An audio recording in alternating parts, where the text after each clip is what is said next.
This is Matt for Into Boxing. I'm delighted for the first time to be joined by Jimmy Tibbs in his boxing gym with son Mark while everyone's training. Thank you for giving me some of your time today. It's a pleasure.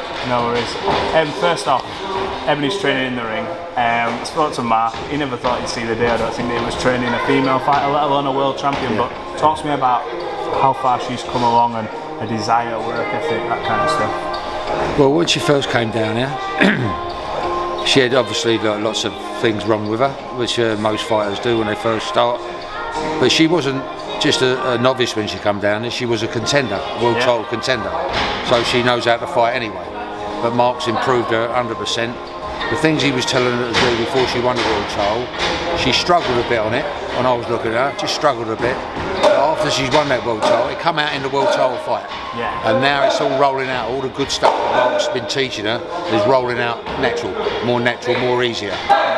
Yeah. So she's improved 100%. Yeah. It's interesting to see her journey and where she's come from. She's moved her whole life from Australia. Yeah. She's a teacher, and she's thrown it all into this.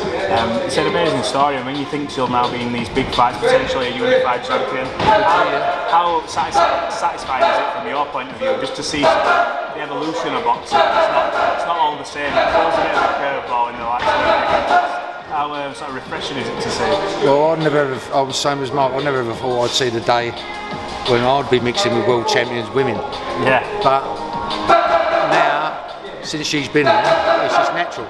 Yeah. It's natural. Now we've got another little one who wants to learn boxing for her own reasons. Yeah. And it's fantastic. The way it's come about, you know, I never thought I'd be involved with anything like that. It's a thriving gym. A lot of young talent. Tommy Fletcher's making his debut soon. I've heard a lot about him. I've heard a lot of comparisons to some unbelievable fighters. Yeah. Big Johnny Fisher, Johnny Edgers. Yeah. Good fighters. Talk to me about these fighters and how they're sort of moulding. They're all young men. Yeah. Johnny Fisher, the heavyweight. Run for Bull. What a following as well. What a following he's got, and for the amount of amateur and pro fighting he's had is extraordinary, really. Yeah. I mean, the way he's come on, the way he wants to learn. He wants to learn, he wants to work, and he lives it. In this game, if you've got half a chance and you live it, then you've got a big half a chance. You've got to live it, you know what I mean? You've got to live the life. Sorry to quick, he's been sparring the likes of Derek Chisora and things like that, and he's still young, still learning his trade. It's all good experience for him. Yeah, that should only set him in good stead for the future, especially sparring someone that experienced who's still headlining. Yeah, absolutely. John Edgers. John Edgers, very good boxer. He's been, I don't know when he's out, to be honest with you, but his last fight he had was a good performance by him. Good knockout. Looked very solid. But he's got a good head. He knows how to box, knows how to get out of trouble. Yeah. But he can turn it on when he wants to. But that's all. He hasn't had a lot of pro experience. But that's the problem. It ain't a problem. That's where we're at the moment. So it's not a problem. That's how it is, and that's they get their time when the time comes to step them up. Mark will know that, and the promoters who they work with. Yeah. And but at the moment they're good, very good. Fighters who need that bit more experience to step up a little bit. Need a little bit more experience. Absolutely, and with all the variety of boxing shows there is at the minute, there's you're never going to get shot for being put on a show, which is brilliant. Yeah. Talk to me, given your experience in the game, we've got a huge fight coming up, Oleksandr Usyk, the rematch for Anthony Joshua. Yeah. So many variables into that fight, especially from how the first one played out. This time round, do you see anything different happening? What's your take on it? In my opinion, Anthony Joshua's got a lot more chance of winning if he tries to rough it up with him. Yeah. That's my opinion, and what I saw of the last fight, he tried to outbox a great boxer, and he couldn't. And then that great boxer got confident, looked like stepping in a bit more, bell went, and it was okay, but he got beat on points. But I think Anthony Joshua, he's going to win, he's got to rough it up. This is why they've hired these new trainers, these new trainers. Which is fair enough, it's their opinion, they're around, I'm not around him a lot, so he's a very nice person. Yeah. But he was world champion, but he's got it all to do, in my opinion, to become world champion again. I mean, when you look at that first fight in specific, a few things that surprised me. I think going into it, everyone was expecting, although Usyk's a very good boxer, they're expecting their weight to be a problem and Joshua to get to him and knock him out. And don't get me wrong, Usyk's face were marked. There are a couple of things that I think people were surprised that was Anthony Joshua obviously tried to outbox a master boxer who's like, I keep using this word, encyclopedia. It's like the elite of the elite. And then also the fact that Usyk, especially in the last round, and he openly admitted he could have stopped him. It looked like he could have stopped him. So caught him short at the end of the round. Absolutely. The round just saved him, really. Like, if you know, not being cruel to him or anything. He put up a good fight. It was a good fight, good exciting fight. But Anthony Joshua, just in my opinion, I mean, nothing personal, just fought the wrong fight. Yeah, that's my opinion. Because I thought he was going to be too big for him. Yeah, going to smash him to pieces. Like he's going to stay away for a couple of 6-7 rounds, then he'd catch him. But he never. He'd finish up the stronger. Absolutely. And what's going to happen in the next fight? Yeah. Do you need to give her water, or is she alright? He's finished, I think. Just checking for water break for Ebony. Another sort of, I say, variable. Tyson Fury is obviously retired, and I use that word loosely because I know in a few months he's probably going to get that itch. And because he's a natural fighting man, I always get surprised when he says retired because of that lineage of the travelling background. It's bred in you. And when he's in his prime, which I think he looks like he's in now, are you expecting him to come back and challenge the winner of this fight for the undisputed? He'd do it if the money's right. That's all we can say.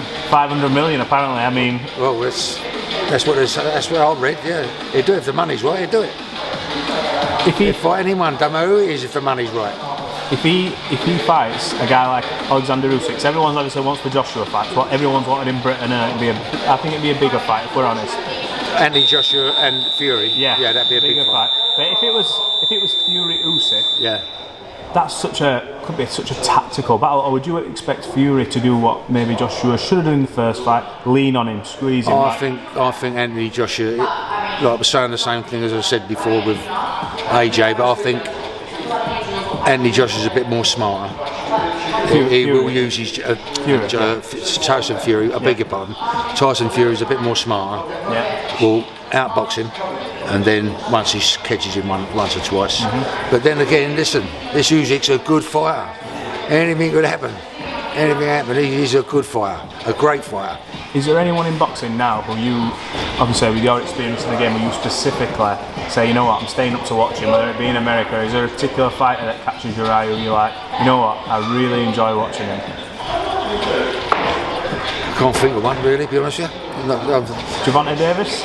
Yeah, I mean, I've lost touch with all their names now. I don't take too much notice, but I'll watch them. I'll watch them when they're on and that. But it comes and goes with me now, you know. I don't train no more fighters. I do a lot of cut work, and if they want my opinion for a little bit of advice, and I think it's the right thing to say to them, I'll give it to them. You know. You still enjoy coming to the gym though, and watching these guys put the work in? I come today prepared not to do nothing, because just to sit about really, see what we're doing for Saturday. We're both out Saturday, Mark and myself. Yeah. With I'll be working with Joe Joyce and the cruiserweight. Mark's got Fletcher. Yeah, Tommy Fletcher. Tommy Fletcher. Yeah, he's a good fighter. Yeah, he's a good potential. Talk to me about Tommy Fletcher. I hear a lot of stories, not seen it in person. Yeah. Very good at sparring apparently. He's good banger. One of the hardest punching fighters I've ever seen for his weight. Really? He could spar with anyone. I don't mean the likes of Anthony Joshua and things like that. It'd be too big for him. But once he fills out a little bit. I was going to say, I saw him in the Joe Joyce workout. It looks like he's still got like timber and frame to put on. Yeah. Which is frightening. He's built that way though. But he will put it on. He'll put a bit on. But he's got a good brain.